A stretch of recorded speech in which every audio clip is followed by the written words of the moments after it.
Two of the biggest headlines out of D.C. last week were Iran and North Korea. Our next contributor argues that both are big wins for President Trump. Here's Debbie Georgatos from 660 AM The Answer with My Voice, My Opinion. Leftists have forever argued that America, asserting a role as protector of freedom and defender against the world's bullies, is dangerous and destabilizing. But the opposite is true.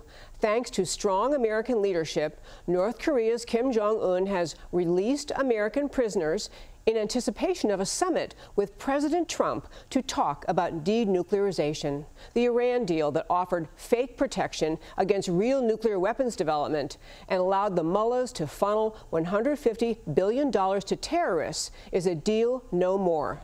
Powerful sanctions plus support for the oppressed Iranian people send the right message.